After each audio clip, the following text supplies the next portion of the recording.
Okay. Last ವಿಡಿಯೋದಲ್ಲಿ ನಾವು ನೋಡಿದ್ವಿ 1B ಕ್ವಶನ್. ಲಾಸ್ಟ್ ವಿಡಿಯೋದಲ್ಲಿ ನಾವು ಈ ಕ್ವಶನ್ ನೋಡಿದ್ವಿ. Discuss detail about distributed system models. I hope you ಎಲ್ರಿಗೂ ಅರ್ಥ ಆಗಿದೆ ಅಂದ್ಕೋತೀನಿ. ಸೊ ಯಾರಿಗೆಲ್ಲ ಅರ್ಥ ಆಗಿಲ್ಲ ಕಾಮೆಂಟ್ ಅಲ್ಲಿ ನನಗೆ ತಿಳಿಸಿ, ಅಥವಾ ಇದು ಅರ್ಥ ಆಗಿಲ್ಲ ಅಂತ ನನ್ನ ನಂಬರ್ ಕೂಡ ಕೊಟ್ಟಿದ್ದೀನಿ, ನನ್ನ ವಾಟ್ಸಪ್ ಗ್ರೂಪ್ನು ಕೂಡ ಕೊಟ್ಟಿದ್ದೀನಿ ನಿಮಗೆ. ಸೊ ಬಿಲೋ ಡಿಸ್ಕ್ರಿಪ್ಷನ್ ಬಾಕ್ಸ್ ಅಲ್ಲಿ ಕ್ಲಿಕ್ ಮಾಡಿ ಡೈರೆಕ್ಟ್ ಕಾಂಟ್ಯಾಕ್ಟ್ ಮಾಡ್ಬೋದು. Okay, next message, next question ನೋಡೋಣ, ನಾವು ನೋಡ್ತಾ ಹೋಗೋಣ. 1B, ಓಕೆನಾ. ಸೊ ಈ 1B ಕ್ವಶನ್, ಸೊ ಇದು most important, cluster architecture with neat diagram ಅಂತ ಕೇಳಿದ್ದಾರೆ. ಸೊ ಓಕೆ, ಈಗ ನಾವು ಒಂದು ಫಸ್ಟ್ ಕ್ಲಸ್ಟರ್ ಅಂದ್ರೆ ಏನಂತ ತಿಳ್ಕೊಳ್ಳೋಣ. ನೋಡಿ, ಫಸ್ಟ್ ಕ್ಲಸ್ಟರ್ ಅಂದ್ರೆ ಏನಂತ ತಿಳ್ಕೊಳ್ಳೋಣ. Cluster computing is a technique where multiple interconnected computers nodes work together as a single system to execute task, process data or run applications. So ಅಂದ್ರೆ cluster computer is a technique. ಇದೊಂದು technique. ನೋಡಿ, ಇಲ್ಲೊಂದು cluster computing ಇದನ್ನ ಕೊಟ್ಟಿದ್ದಾರೆ, diagram ಕೊಟ್ಟು ನಾನೇ ಹಾಕಿದ್ದೀನಿ. So ಇದು ಎಲ್ಲಿತ್ತು ಅಂದ್ರೆ ಟೆಕ್ಸ್ಟ್ ಬುಕ್ ಅಲ್ಲಿ ಇತ್ತು, ಓಕೆನಾ. ಸೊ ನಿಮ್ ಟೆಕ್ಸ್ಟ್ ಬುಕ್ ನ ರೆಫರ್ ಮಾಡಿದ್ರೆ ನಿಮ್ಗೆ ಎಲ್ಲ ಆನ್ಸರ್ಸ್ ಸಿಗ್ತವೆ. ಬಟ್ ನಾನು ಚಿಕ್ಕದಾಗಿ ಅಂದ್ರೆ ಕನ್ಸೈಸ್ಡ್ ಆಗಿ ನಿಮ್ಗೆ ಏನು ಎಕ್ಸಾಮ್ ಯಾವ ತರ ಅಟೆಂಡ್ ಮಾಡಬೇಕು, ಇಷ್ಟೇ ಬರೀಬೇಕು ಅನ್ನೋದಕ್ಕೋಸ್ಕರ ಈ ತರ ನಾನು ಮಾಡೋದು. ಓಕೆ, ಸೊ ಇದು ಟೆಕ್ಸ್ಟ್ ಬುಕ್ ಅಲ್ಲಿ ಇರೋ ಡಯಾಗ್ರಾಮ್. ಇದನ್ನ ಯಾವುದೇ ಕೂಡ ನಾವೆಲ್ಲೂ ವೆಬ್ಸೈಟ್ ಅಲ್ಲಿ ಆಗ್ಲಿ ಅಥವಾ ಚಾಟ್ ಕ್ರಿಯೇಟ್ ಮಾಡೋದಲ್ಲ. ಸೊ ಟೆಕ್ಸ್ಟ್ ಬುಕ್ ಇರೋ ಡಯಾಗ್ರಾಮ್. ಸೊ ಕ್ಲಸ್ಟರ್ ಕಂಪ್ಯೂಟಿಂಗ್ ಇದೊಂದು ಟೆಕ್ನಿಕ್.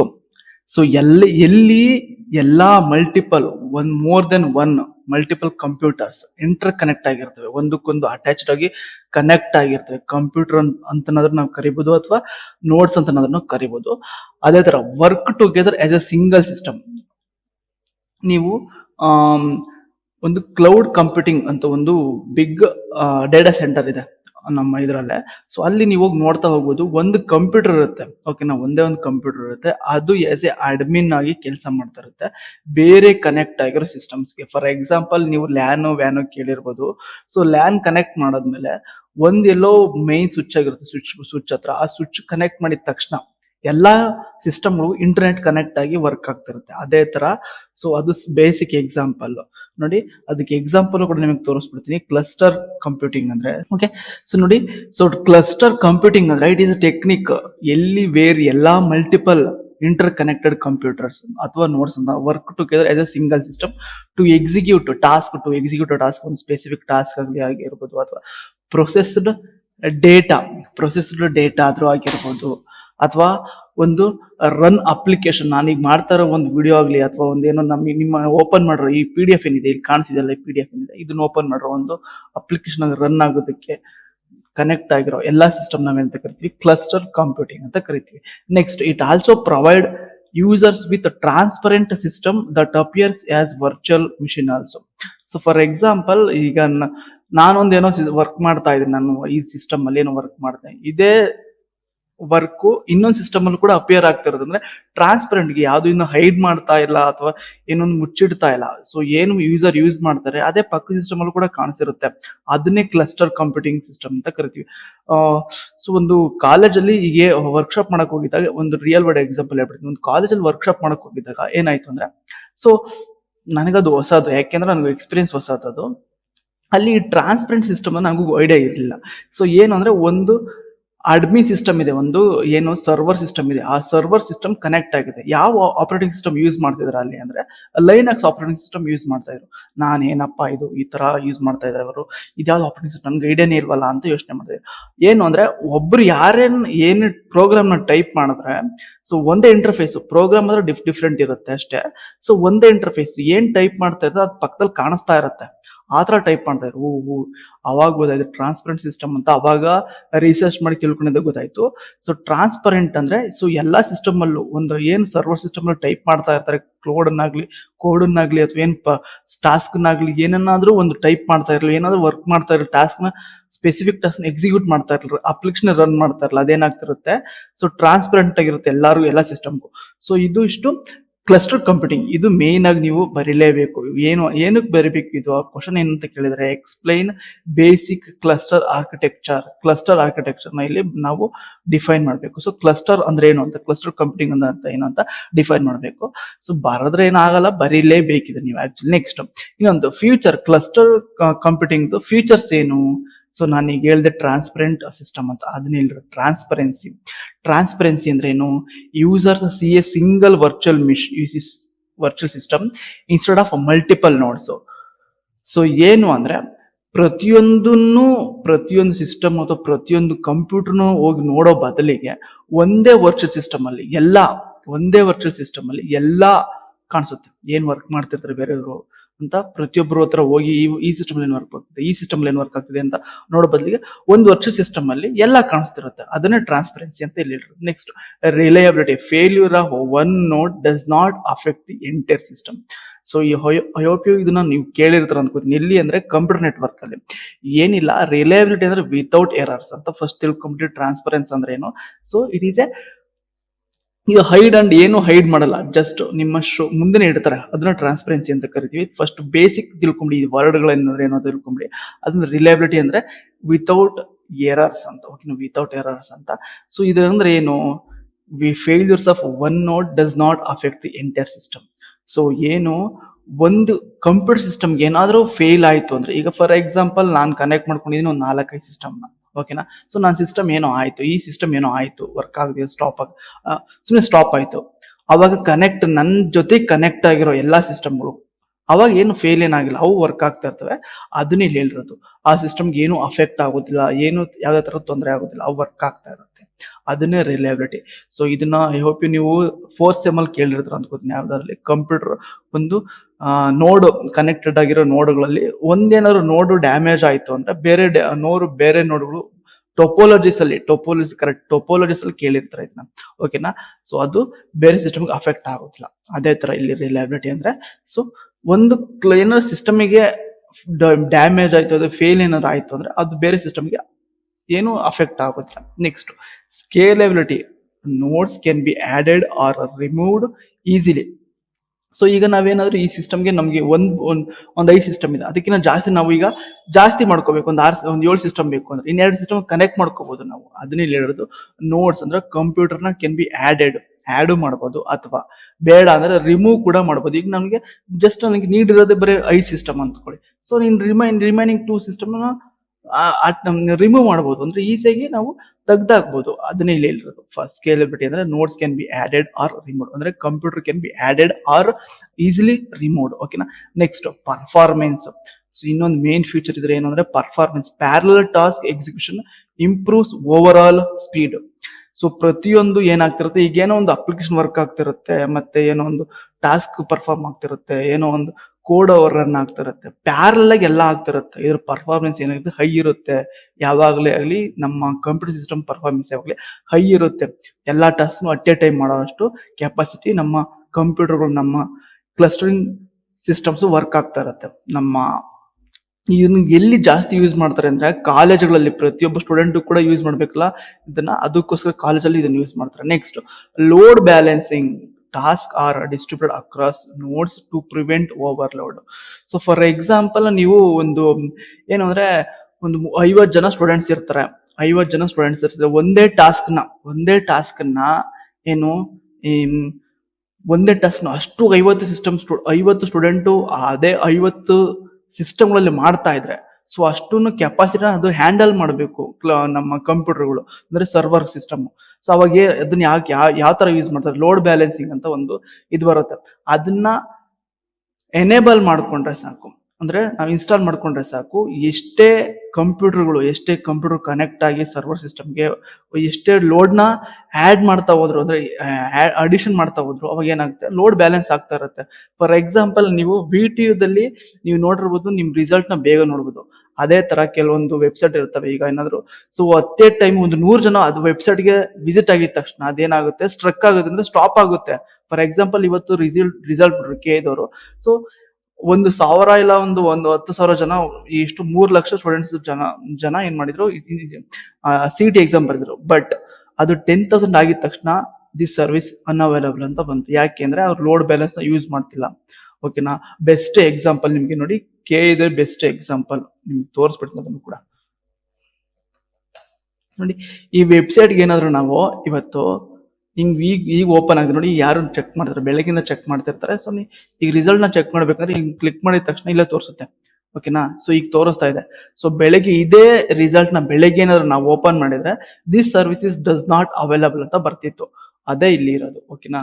ಅದೇ ಇಲ್ಲ ಲೋಡ್ ಬ್ಯಾಲೆನ್ಸಿಂಗ್ ಪ್ರತಿಯೊಂದು ಕೆಲವೊಂದು ವೆಬ್ಸೈಟ್ ಅಲ್ಲಿ ಇದನ್ನ ಮಾಡ್ಕೊಂಡಿರ್ತಾರೆ ನೋಡಿ ಇವರು.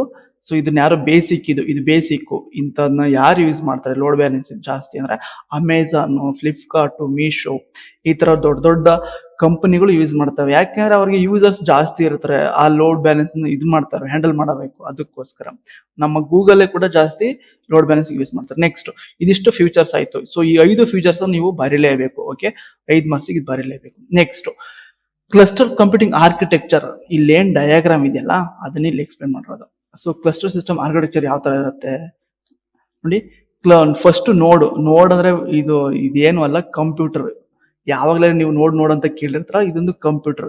ಈಚ್ ನೋಡ್ has its own processor, memory and operating system. ಪ್ರತಿಯೊಂದು ಕಂಪ್ಯೂಟರ್ ಏನೇನು ಹೊಂದಿರುತ್ತೆ ಪ್ರೊಸೆಸರ್ಸ್. ಈಚ್ ನೋಡ್ ಹ್ಯಾಸ್ ಇಟ್ಸ್ ಓನ್ ಪ್ರೊಸೆಸರ್ ಹೊಂದಿರುತ್ತೆ, ಮೆಮೊರಿ ಹೊಂದಿರುತ್ತೆ, ಮತ್ತೆ ಆಪರೇಟಿಂಗ್ ಸಿಸ್ಟಮ್ ಅದರ ಆಪರೇಟಿಂಗ್ ಸಿಸ್ಟಮ್ ಹೊಂದಿರುತ್ತೆ. Next notes are connected via high speed network. ನೋಡಿ ಇಲ್ಲಿ ಇದೊಂದು ನೋಡು. ಓಕೆನಾ, ಇದೊಂದು ನೋಡು ವರ್ಕ್ ಸ್ಟೇಷನ್ ಒಂದು ನೋಡು. ನೆಕ್ಸ್ಟ್ ವರ್ಕ್ ಸ್ಟೇಷನ್ 2 ಅನ್ನೋದೊಂದು ನೋಡು. ನೆಕ್ಸ್ಟ್ ವರ್ಕ್ ಸ್ಟೇಷನ್ 3 ಅನ್ನೋದೊಂದು ನೋಡು. ವರ್ಕ್ ಸ್ಟೇಷನ್ 4 ಅನ್ನೋದೊಂದು ನೋಡು. ನೆಕ್ಸ್ಟ್ ವರ್ಕ್ ಸ್ಟೇಷನ್ 5 ಅನ್ನೋದೊಂದು.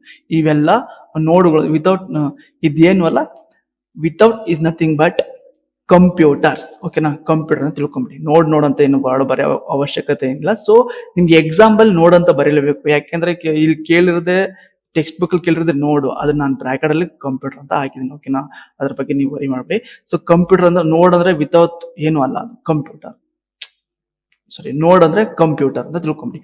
ನೆಕ್ಸ್ಟ್ ಹೆಡ್ ನೋಡ್ ಅಂದ್ರೆ ಹೆಡ್ ಕಂಪ್ಯೂಟರ್, ಮಾಸ್ಟರ್ ಕಂಪ್ಯೂಟರ್. ನಾನು ಹೇಳಿಲ್ಲ ಒಂದು ಸರ್ವರ್ ಕಂಪ್ಯೂಟರ್ ಎಲ್ಲೋ ಇಟ್ಟಿರ್ತಾರೆ ಸರ್ವರ್ ಕಂಪ್ಯೂಟರ್ನ, ಅದನ್ನ ತೋರಿಸ್ಬಿಡ್ತೀನಿ. ಸರ್ವರ್ ನೋಡಿ, ಇದು ನಮ್ಮ ಸರ್ವರ್. ಓಕೆನಾ. ಸೊ ಇದು ಯಾವ್ದೋ ಒಂದು ಈಗ ಏನು ನಾವು ಕ್ಲೌಡ್ ಕಂಪ್ಯೂಟಿಂಗ್ ಅಂತ ಬಂದಿದ ತಕ್ಷಣ ನಮ್ಗೆ 3 ಪ್ರೊವೈಡರ್ಸ್ ಇದ್ರೆ, AWS ಮತ್ತೆ ಇನ್ನೊಂದು GCP ಗೂಗಲ್ ಕ್ಲೌಡ್ ಪ್ಲಾಟ್ಫಾರ್ಮ್ಸ್ ಮತ್ತೆ ಇನ್ನೊಂದು IBM. ಓಕೆನಾ. ಸೊ ಅವರು ನಮ್ಗೆ ಡೇಟಾ ಪ್ರೊವೈಡ್ ಮಾಡ್ತಾ ಇರ್ತಾರೆ. ಸೊ ಗೂಗಲ್ ಕ್ಲೌಡ್, AWS ಮತ್ತೆ ಇನ್ನೊಬ್ರು ಮೈಕ್ರೋಸಾಫ್ಟ್ ಅಶ್ಯೂರ್. ಈ 3 ಪ್ರೊವೈಡರ್ಸ್ ನಮಗೆ ಜಾಸ್ತಿ ಡೇಟಾನ ಕ್ಲೌಡ್ ಕಂಪ್ಯೂಟಿಂಗ್ ಯೂಸ್ ಮಾಡಕ್ ಕೊಟ್ಟಿರೋದು. ಈ ಸರ್ವರ್ ಅಲ್ಲಿ ನಮ್ಗೆ ಏನೇ ಸ್ಟೋರ್ ಮಾಡ್ರೆ ಇಲ್ಲಿ ಸ್ಟೋರ್ ಆಗುತ್ತೆ. ಈಗ ಫಾರ್ ಎಕ್ಸಾಂಪಲ್ ನೀವು ಜಿಮೇಲ್ ಏನೋ ಡೇಟಾ ಸ್ಟೋರ್ ಮಾಡಿರ್ತೀರ.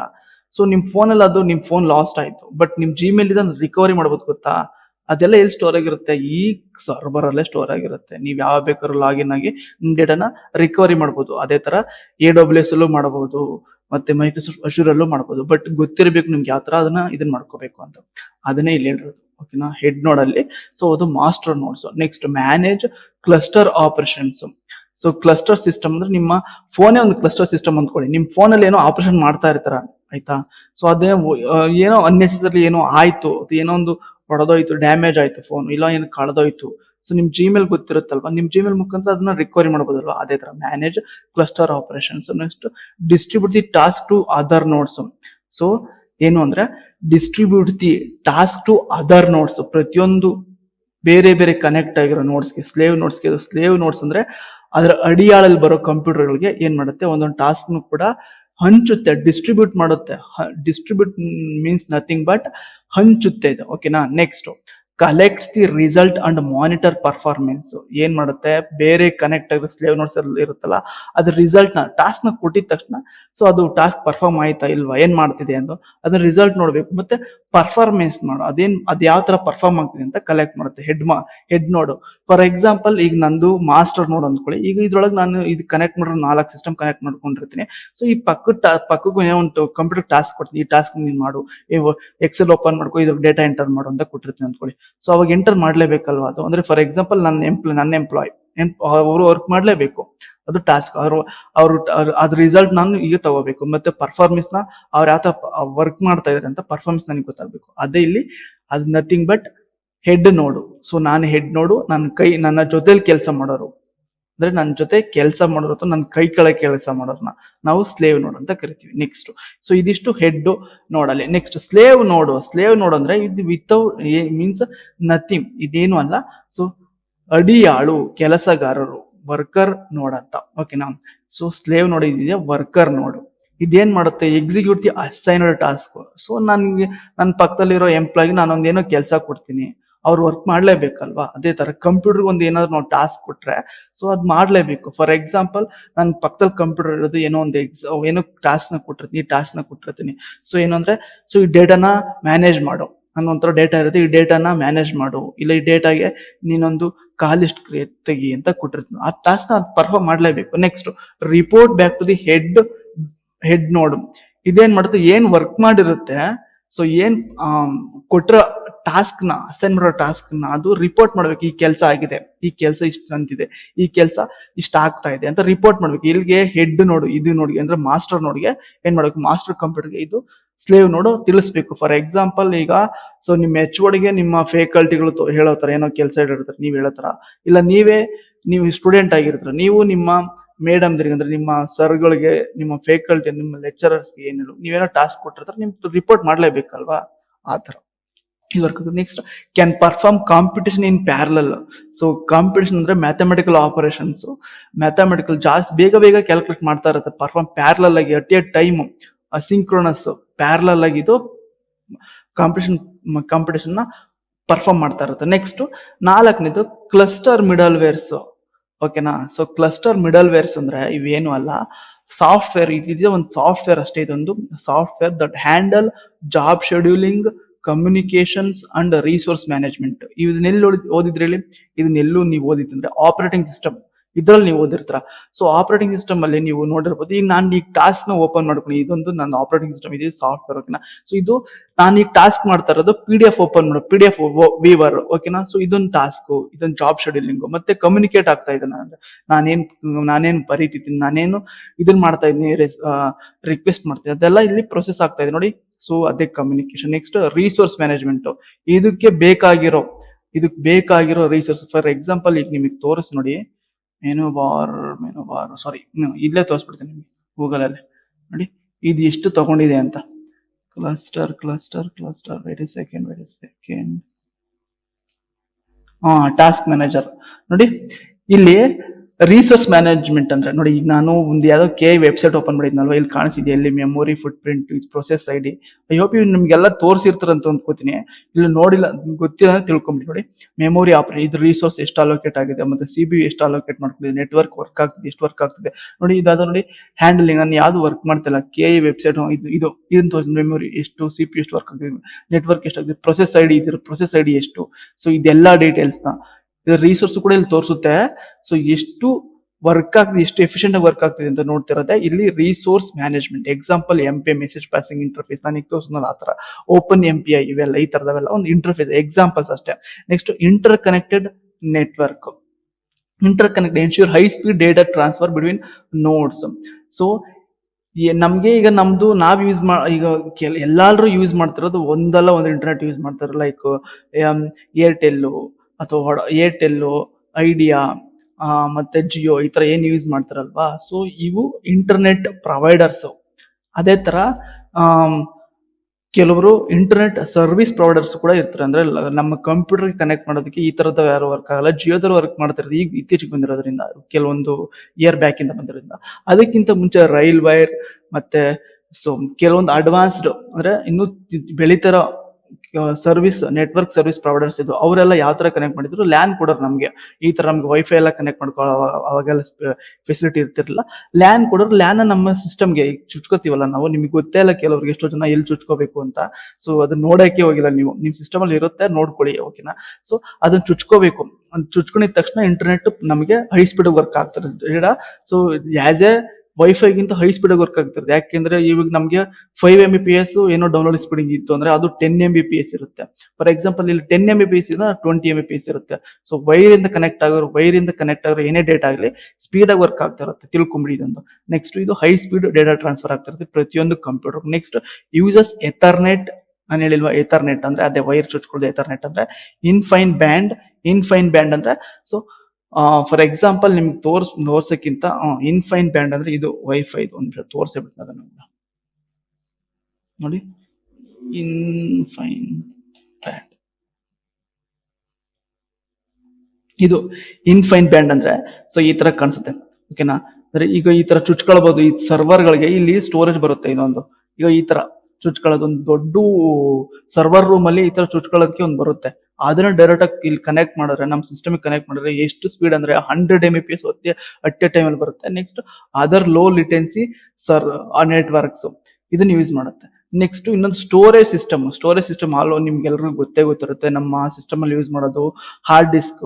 ಸೊ ಅದ್ರೊಳಗೆ ಎಷ್ಟು ಬೇಕಾದ್ರೆ ಸ್ಟೋರೇಜ್ ನಿಮ್ಮ ಬೇಸ್ಡ್ ಆನ್ ನಿಮ್ಮ ಹಾರ್ಡ್ ಡಿಸ್ಕ್ ಡ್ರೈವ್ ಮೇಲೆ ಡಿಪೆಂಡ್ ಆಗಿರುತ್ತೆ. ಕೆಲವೊಬ್ರದ್ದು 250 ಇರುತ್ತೆ, ಕೆಲವೊಬ್ರದ್ದು 500 ಇರುತ್ತೆ, ಕೆಲವೊಬ್ರದ್ದು 1 TB ಇರುತ್ತೆ. ಓಕೆನಾ, ಅದ್ರ ಮೇಲೆ ನಿಮ್ಮ ಟಾಸ್ಕ್ ಎಲ್ಲಾ ಸಿಸ್ಟಮ್ ಕನೆಕ್ಟ್ ಆಗಿರೋ ಟಾಸ್ಕ್ಗಳು ಪರ್ಫಾರ್ಮೆನ್ಸ್ ಆಗ್ತಾ ಇರುತ್ತೆ ಬೇಸ್ಡ್ ಆನ್ ನಿಮ್ಮ ಹಾರ್ಡ್ ಡ್ರೈವ್ ಮೇಲೆ. ಓಕೆನಾ, ಅದಕ್ಕೆ ಅಂತ ನೋಡಿ ಹಾರ್ಡ್ ಡ್ರೈವ್ ನಂದು ಎಷ್ಟಿದೆ ನೋಡಿ ನಿಮ್ಗೆ ತೋರಿಸ್ಬಿಡ್ತೀನಿ ನಿಮ್ಗೆ. ನೋಡಿ ನಂದು 500 GB ನೋಡಿ. ನಾನು ಇದಕ್ಕೆ 274 GB ಹಾಕಿದ್ದೀನಿ. ಮತ್ತೆ ನನಗೆ ಇದು ಇನ್ನೊಂದು ಡ್ರೈವ್ ಕ್ರಿಯೇಟ್ ಮಾಡ್ಕೊಂಡಿದ್ದೀನಿ, ಡಿ ಡ್ರೈವ್. ಅದು 199 GB ಹಾಕೊಂಡಿದ್ದೀನಿ. ಸೊ ಟೋಟಲ್ ಇದನ್ನ ಮಾಡ್ಕೊಂಡ್ರೆ ಆಡ್ ಮಾಡಿದ್ರೆ ನಮ್ಗೆ ಸಮ್ ಮಾಡಿದ್ರೆ 500 GB. ಸೊ ಬೇಸ್ಡ್ ಆನ್ ನಿಮ್ಮ ಸಿಸ್ಟಮ್ ಪರ್ಫಾರ್ಮೆನ್ಸ್ ಮೇಲೆ ಈ ಏನು ಸ್ಟೋರೇಜ್ ಇರುತ್ತೆ ಅದ್ರ ಮೇಲೆ ಪ್ರೊಸೆಸ್ಗಳು ಇಲ್ಲಿ ವರ್ಕ್ ಆಗ್ತಾ ಇರುತ್ತೆ. ಅದನ್ನ ಇಲ್ಲಿ ಕೊಟ್ಟಿರೋದು ಶೇರ್ಡ್ ಆರ್ ಡಿಸ್ಟ್ರಿಬ್ಯೂಟೆಡ್ ಸ್ಟೋರೇಜ್ ಸಿಸ್ಟಮ್ ಅದನ್ನ ಇಲ್ಲಿ ಕೊಟ್ಟಿರೋದು. ನೆಕ್ಸ್ಟ್ ಲೈಕ್ NFS ನೋಡ್ ಮ್ಯಾನುಫ್ಯಾಕ್ಚರಿಂಗ್ ಸಿಸ್ಟಮ್ ಅಂತ. Next all notes May access the same data. ಎಲ್ಲಾ ಕಂಪ್ಯೂಟರ್ಗಳು ಸೇಮ್ ಡೇಟಾನ ಆಕ್ಸೆಸ್ ಮಾಡೋದು. ನೀವು ವಿಡಿಯೋ ಎಡಿಟರ್ಸ್ ನೀವು ನೋಡಿರ್ತಾರೋ ಗೊತ್ತಿಲ್ಲ, ನಿಮ್ಗೆ ತಿಳ್ಕೊಳ್ಳಿ. ವಿಡಿಯೋ ಎಡಿಟರ್ಸ್ ಏನ್ ಮಾಡ್ತಾರೆ ಅಂದ್ರೆ ಒಂದು ಹಾರ್ಡ್ ಡಿಸ್ಕ್ ಇರುತ್ತೆ. ಒಂದು ಹಾರ್ಡ್ ಡಿಸ್ಕ್ ಅಲ್ಲಿ ಅವರೆಲ್ಲಾ ವಿಡಿಯೋಸ್ ನ ಎಡಿಟ್ ಮಾಡ್ಕೊಂಡು ಅಂದ್ರೆ ಸೊ ಕ್ಯಾಮ್ರಾ ರೆಕಾರ್ಡ್ ಮಾಡ್ಕೊಂಡಿರೋ ವಿಡಿಯೋಸ್ ನ ಏನ್ ಮಾಡೋ ಒಂದು ದೊಡ್ಡ hard disk 1 TB 2 TB hard disk ಇಟ್ಕೊಂಡು ಒಂದು 5-6 ಸಿಸ್ಟಮ್ ಕನೆಕ್ಟ್ ಮಾಡ್ಕೋತಾರೆ. ಸೊ ಒಂದೇ CPU ಇರುತ್ತೆ, ಅದನ್ನೇ ಚುಚ್ತಾರೆ. ಈಗ ಒಬ್ರು ವಿಡಿಯೋ ಎಡಿಟಿಂಗ್ ಮಾಡ್ತಾ ಇರ್ತಾರೆ ಅಂದ್ರೆ ಇನ್ನೊಬ್ರಿಗೂ ಅದೇ ಡೇಟಾ ಅವೈಲೇಬಲ್ ಇರುತ್ತೆ. ಅದನ್ನೇ ಇಲ್ಲಿ ಹೇಳಿರೋದು ಎಲ್ಲಾ ಸಿಸ್ಟಮ್ಗಳು ಆಕ್ಸೆಸ್ ಮಾಡಬಹುದು ಸೇಮ್ ಡೇಟಾನ ಏನು ರೆಕಾರ್ಡ್ ಮಾಡ್ಕೊಂಡಿರ್ತಾರ. ಈಗ ಒಬ್ರು ಒಂದು ಕ್ಲಿಪ್ ನ ಎಡಿಟ್ ಮಾಡ್ತಾರೆ, ಇನ್ನೊಂದು ಸಿಸ್ಟಮ್ ಅಲ್ಲಿ ಬೇರೆ ಕ್ಲಿಪ್ ನ ಎಡಿಟ್ ಮಾಡಬಹುದು. ಅದು ಒಂದು ಚುಚ್ಚಿರೋ ಹಾರ್ಡ್ ಡಿಸ್ಕ್ ಇಂದ ಅದನ್ನ ಇಲ್ಲಿ ಹೇಳಿರೋದು. ಸೊ ಇದು ಕೂಡ ಈ ಕ್ವಶನ್ ಕೂಡ very very important. Next very important 10 marks ಇದೆ. ಸೊ ಈ ಡಯಾಗ್ರಾಮ್ ಕೂಡ ನೀವು ಬರೀಲೇಬೇಕು ನೋಡಿ. ಡಯಾಗ್ರಾಮ್ ಅಲ್ಲಿ ಏನಿಲ್ಲ, ಸೊ ಇದು text book diagram. So 4 computer ನ ಬರೆಯೋದು, ಈ ತರ 4 ಕಂಪ್ಯೂಟರ್ ನ ಬರೆಯೋದು. ಮತ್ತೆ ಕಮ್ಯುನಿಕೇಶನ್ ಸ್ವಿಚ್, ಈಗ ಇದು communication switch. Next cluster middle word, ನಾನು ಹೇಳಿಲ್ವಾ ಈಗ ಒಂದು ಏನು ಸಿಸ್ಟಮ್ ಸಿಂಗಲ್ ಸಿಸ್ಟಮ್ ಇಮೇಜ್ ಮತ್ತೆ ಈಗ ಇಲ್ಲಿ ಇದೆಲ್ಲ ಸಿಸ್ಟಮ್ ಇದು interconnect network cluster middlewares job scheduling ಮಾಡೋದು ಅದನ್ನ ಇಲ್ಲಿ ಬರ್ದಿರೋದು. Next single system image and available infrastructure. Next sequential application ಅಂದ್ರೆ so for example Word document open ಮಾಡೋದು, ಎಕ್ಸೆಲ್ ಶೀಟ್ ಓಪನ್ ಮಾಡೋದು, ಈ ತರ sequential application. Parallel application, so at a time ಅಲ್ಲಿ ಗೂಗಲ್ ವರ್ಕ್ ಆಗ್ತಿರುತ್ತೆ, ವರ್ಡ್ ಡಾಕ್ಯುಮೆಂಟ್ ವರ್ಕ್ ಆಗ್ತಿರುತ್ತೆ, ಮತ್ತೆ ಏನೋ ಒಂದು ಸಾಫ್ಟ್ವೇರ್ ವರ್ಕ್ ಆಗ್ತಿರುತ್ತೆ, ಮತ್ತೆ PDF ಇವರು ಓಪನ್ ಆಗ್ತಿರುತ್ತೆ. ಅದನ್ನೇ parallel application. Parallel programming environments like VS code environment ಮತ್ತೆ ಚಾಟ್ GPT, ಈ ತರ ಪ್ಯಾರಲ್ ಪ್ರೋಗ್ರಾಮಿಂಗ್ ಎನ್ವಿರಾನ್ಮೆಂಟ್ಸ್ ವರ್ಕ್ ಆಗ್ತಿರೋದನ್ನ ನಾವೇನ್ ಕರಿತೀವಿ ಪ್ಯಾರಲ್ ಪ್ರೋಗ್ರಾಮಿಂಗ್ ಎನ್ವಿರಾನ್ಮೆಂಟ್ ಅಂತ ಕರಿತೀವಿ. ಐ ಹೋಪ್ ಇದು ಅರ್ಥ ಆಯ್ತು ಅನ್ಕೋತೀನಿ. ಈ basic cluster architecture with diagram ನೀವು ಈ ಡಯಾಗ್ರಾಮ್ ಬರೀಲೇಬೇಕು, ಇದು ಟೆಕ್ಸ್ಟ್ ಬುಕ್ ಅಲ್ಲಿ ಇರೋದನ್ನ. ಸೊ ಈ ಡಯಾಗ್ರಾಮ್ ಡಿಸ್ಕ್ರಿಪ್ಷನ್ ನೀವು ಹಾಕ್ಬೇಕು, ನಾನು ಇಲ್ಲಿ ಹಾಕಿಲ್ಲ. ಡಿಸ್ಕ್ರಿಪ್ಷನ್ ಏನಿಲ್ಲ, ಜಸ್ಟ್ ಕ್ಲಸ್ಟರ್ ಆರ್ಕಿಟೆಕ್ಚರ್ ಅಂತ ನಾನು ಫಿಗರ್ ಇಲ್ಲಿ ಬರೆದ್ಬಿಟ್ಟು ನೋಡಿ ನಿಮ್ಗೆ ತೋರಿಸ್ಬಿಡ್ತೀನಿ. ಅದನ್ನು ಕೂಡ ಈಗ ಇಲ್ಲಿ ಬರೀಬೇಕು. ಓಕೆ, ಇಲ್ಲಿ ನಾನು ತೋರಿಸ್ತಿಲ್ಲ, ಇಲ್ಲಿ ಇದು ಮಾಡ್ತೀನಿ. ಫಿಗರ್ ಅಂತ ಹಾಕ್ಬಿಟ್ಟು ಹಿಂಗ್ ಡಾಟ್ ಹಾಕಿ ಇಲ್ಲಿ ಬರೀಬೇಕು. ಸೊ ಇಲ್ಲಿ ಬಿಲೋ ಡಿಸ್ಕ್ರಿಪ್ಷನ್ ಇಲ್ಲಿ ಇಮೇಜ್ ಇದೆಲ್ಲ ಇದ್ರ ಕೆಳಗಡೆ ಬರೀಬೇಕು. ಇದನ್ನೇನು ಬಿಟ್ಕೊಂಡಿರಿ. ಐ ಹೋಪ್ ಅರ್ಥ ಆಯ್ತು ಅನ್ಕೋತೀನಿ. ಏನು ಅರ್ಥ ಆಗಿಲ್ಲ ನನಗೆ ಕಾಮೆಂಟ್ ಅಲ್ಲಿ ತಿಳಿಸಿ. ನಾನು ರಿಸಲ್ವ್ ಮಾಡ್ಕೊಡಕ್ಕೆ ಟ್ರೈ ಮಾಡ್ತೀನಿ. Thank you for watching this video.